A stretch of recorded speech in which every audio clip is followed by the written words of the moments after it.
My name is Melissa Lynch and I'm 34 years old. 7 years ago, on my father's 65th birthday, my son Milo, who was 5 years old and autistic, spent 3 weeks working on a painting for his grandfather. He didn't talk much back then. Words came out slow and careful, like he had to build them one piece at a time before he could say them out loud. But he could paint. He painted with his whole body, swaying back and forth, humming under his breath, mixing colors until his little hands were stained blue and gold and orange. He told me in his own halting way that the painting was the ocean at sunset because his grandfather used to talk about the beach house he grew up near. Milo wanted to give him something that felt like home. He wrapped it himself badly with too much tape, and he was so proud of it that he carried it into the party with both arms, like it was made of glass. My father unwrapped it in front of 30 guests. He held it up, turned it sideways, and laughed. Not a warm laugh. A laugh meant for an audience. He said loud enough for the whole backyard to hear, that it looked like something a toddler smeared on the sidewalk, and that it was cheap, and that he'd expected something real from his only daughter for his milestone birthday. Not a 5-year-old's finger painting. Someone chuckled along with him because that's what people do when a powerful man makes a joke at someone else's expense. I watched Milo's face. He didn't cry. He just went very still, the way he does when the world gets too loud and too sharp all at once. And he wrapped his arms around himself and stared at the grass. I didn't argue with my father that day. I didn't scream or make a scene, even though every part of me wanted to flip the dessert table over. I walked across that backyard, picked up the painting my father had set down like garbage, took my son's hand, and I left. I swallowed every word I wanted to say because I knew if I opened my mouth, I would say something I couldn't take back, and because Milo needed me calm more than he needed me right. We drove home in silence, except for Milo quietly repeating cheap, cheap, cheap under his breath, testing the word the way he tested all new words, not understanding yet why it had been aimed at him like a weapon. I hung that painting in our hallway that same night, not in a closet, not in a box in the garage, right where I would see it every single morning on my way to make coffee. I told myself it would be a reminder of exactly what kind of man my father was, so I would never again make the mistake of expecting warmth from him. I didn't know that night that I was looking at $3 million hanging crooked on a nail I'd hammered in myself. Over the years, Milo grew.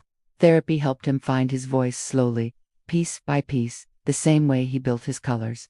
Painting became the one place where he never stumbled, where nothing needed translating.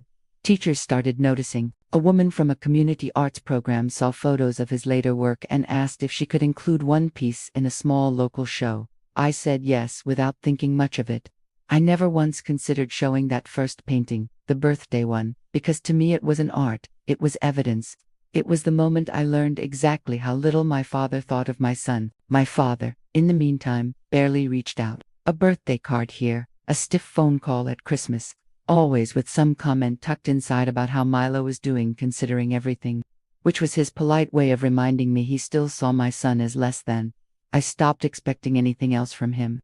I built a life around Milo instead, and it was a good life, a full one, even without my father in it, the way I once wanted him to be. Then, 7 years to the month after that birthday party, I got a call from a gallery in the city, a real one with a real name I recognized from articles. They told me a private collector had paid $3 million at a curated charity auction for a mixed media piece titled Sunset for My Grandfather, painted by a 5-year-old autistic boy in 2019. They wanted to confirm the artist's identity because the piece had been submitted years earlier, through the community program tagged only with Milo's first name and initial, and somehow impossibly it had ended up in the auction catalog without me ever signing off on the final sale.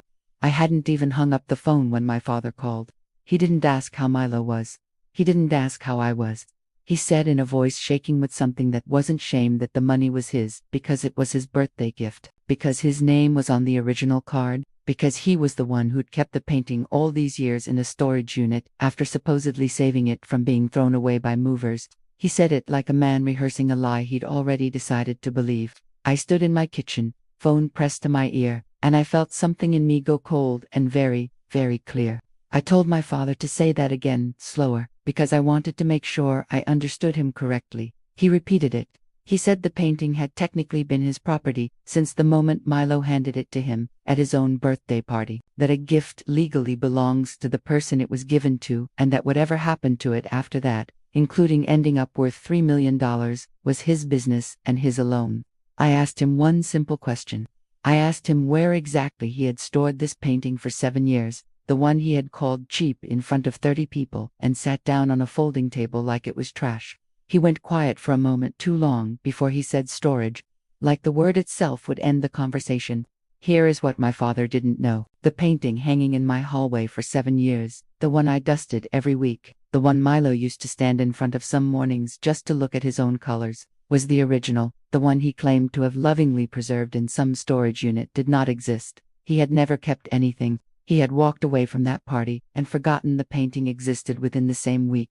The same way he forgot most things that didn't serve him. What the gallery had received years ago through the community arts program was a piece Milo painted afterward, inspired by the first, a second sunset he made because he loved the colors so much he wanted to paint them again. 2 paintings, 2 different objects. My father was about to build his entire claim on a story that fell apart the second anyone asked to see paperwork he didn't have. I called the gallery back before my father could hang up and start planning his next move.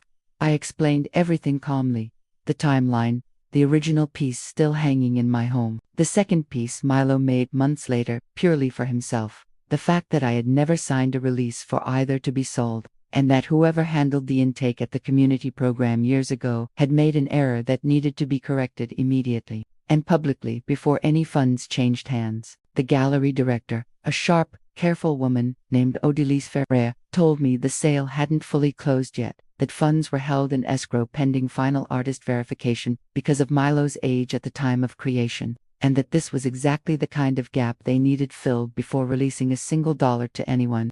3 weeks later, I stood inside that gallery for the first time. With Milo beside me in a blazer, he picked out himself, calm and proud in a way that made my chest ache. The exhibition that evening wasn't just about the sale anymore. Word had gotten out, quietly at first, then not quietly at all, that a 12-year-old autistic artist was the true creator of the piece everyone had been discussing for weeks. Reporters showed up. Other artists showed up. My father showed up, too, uninvited, standing near the back in a suit that used to intimidate me, trying to catch my eye, like we could still pretend this was a family celebration. The buyer stepped forward that night.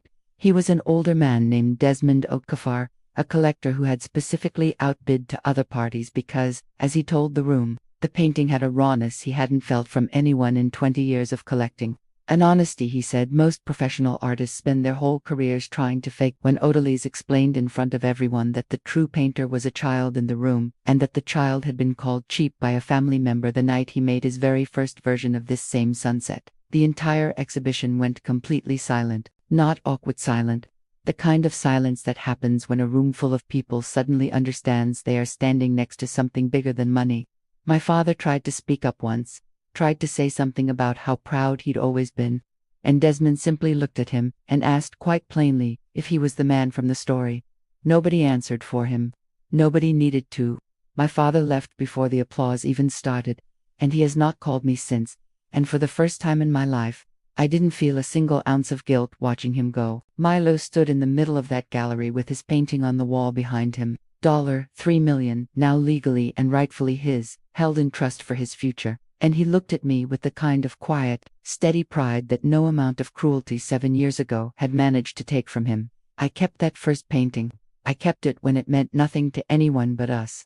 And I would keep it 1,000 times over. Because some things are only ever cheap to the people who never bothered to really look. If this story moved you even a little, hit subscribe because there are so many more stories like this one waiting to be told.